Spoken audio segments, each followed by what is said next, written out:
Sekarang ini dan sekarang dengan apa nepotisme dan dinasti ini, kita mari kita takar baik-baik.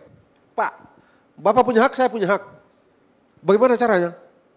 Saya tidak bisa calon jadi gubernur karena suami saya dulu jadi gubernur, atau abang saya dulu jadi gubernur, atau abang saya sementara jadi gubernur dan pemilu berikut saya tidak boleh calon gubernur. Padahal Undang-Undang Dasar memberikan hak pada saya sebagai warga negara. Hak itu tidak dicabut, tidak ditangguhkan atau tidak disingkirkan. Mengapa saya tidak boleh calon? Kenapa saya nggak boleh calon? Misalnya, karena ini konstitusi. Kenapa tidak bisa? Dengan alasan nepotisme. Om Kennedy dengan keluarga Bush itu keluarga dinasti itu. Bush Amerika Serikat itu keluarga dinasti itu. Bapaknya tahun 33 sudah main dalam politik, anaknya main, adanya main, semua main. Kennedy main semua itu. Tapi oke lah, kalau kita mau batasi apa constitutional reasoningnya yang dan philosophical value-nya yang mesti kita pakai agar pembatasan itu atau pencabutan itu sah. Baik secara filsafat maupun secara hukum. Karena Bapak warga negara, saya warga negara. Hak sama-sama kita dijamin oleh Undang-Undang Dasar untuk menduduki jabatan apapun di Republik ini. Kenapa kita batasi? Karena om saya atau bapak saya, sudah deh, katakanlah Gibran sama ayahnya Pak Jokowi deh kemarin. Oh kan ribut-ribut semua tuh, nepotisme, dinasti. Urusan dinasti ini kan urusan ini Gibran sama ayahnya nih. Tapi dia kan warga negara tuh anak tuh. Sebentar lagi jadi presiden, kita mesti panggil Pak Presiden, Wakil Presiden. Jadi kalau kita batasi itu, kita mesti memberikan constitutional judgment yang tepat. Tidak bisa karena dia warga negara. Haknya ada diatur dalam Undang-Undang Dasar. Terus apa dasarnya kita larang itu? Kita tangguhkan hak itu. Tapi makanya kalau kita mau tangguhkan, kita mesti temukan alasan yang betul-betul masuk akal sehingga penangguhan itu ya memang bisa diterima akal sehat. Saya di titik itu berpendapat ya bisa ditangguhkan untuk beberapa alasan. Satu, tadi saya bilang di awal, pemilu itu baru ada setelah semua orang berstatus citizen. Citizen itu kalau dari cerita asal-usul itu orang-orang yang tinggal di kota, city. Yang dia bisa berpartisipasi dalam pemerintahan, citizen.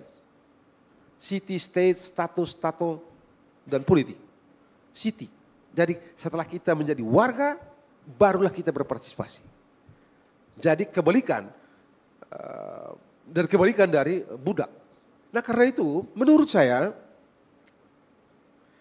karena substansi filosofis dari pemilu adalah pewargaan, maka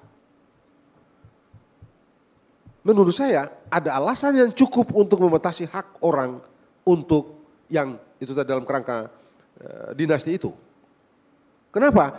Karena dengan batasi hak orang itu tidak mengakibatkan dia berubah menjadi tidak lagi warga, dia berubah menjadi budak. Kalau di titik itu memang nggak bisa. Tapi kalau ini tidak, itu satu. Yang kedua, dengan itu maka ada kesempatan kita untuk memperbesar akuntabilitas, transparansi, dan responsibilitas. Kenapa? Karena kaum plebeian tadi menantang kan ketertutupan, suka-suka, arbitrer, sewenang-wenang. Penyelenggaraan pemerintahan tertutup, tidak ada yang dipertanggungjawabkan, ya suka-suka mereka. Itu yang ditantang dan itulah yang melahirkan demokrasi. Baik. Itu yang melahirkan pemerintahan terbuka. Jadi dengan batasi itu kita menjamin semakin terbuka penyelenggaraan pemerintahan dan yang kedua penangguhan itu tidak mengakibatkan orang itu berubah status dari warga menjadi budak. Dengan itu menurut saya beralasan untuk yang dinasti itu diatur. Di mana diatur akan jauh lebih bagus kalau kita atur dalam Undang-Undang Dasar normanya. Kalau tidak bisa kita atur dalam undang-undang. Tapi untuk itu kita betul-betul mesti memiliki argumentasi yang kuat dari segi filsafat dan konstitusi agar kalau satu hari nanti tidak dibawa ke Mahkamah Konstitusi lalu Mahkamah Konstitusi main potong-potong. Karena jangan lupa Mahkamah Konstitusi sekarang ini suka-suka dia juga. Kan tidak orang bisa cek Pak.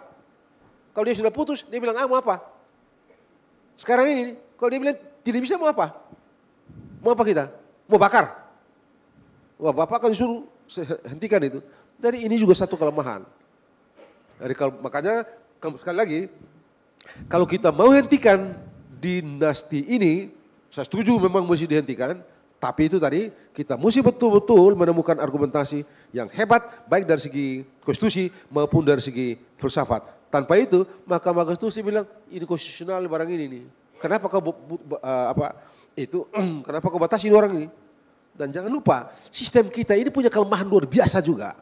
Mahkamah Konstitusi itu satu hari nanti dia menjadi lembaga yang tertinggi, lebih tinggi dari apapun di Republik ini. Sebab apa? Begitu dia putus, Bapak mau senang terima, Bapak mau tidak senang harus terima. Mau apa? Itu yang terjadi.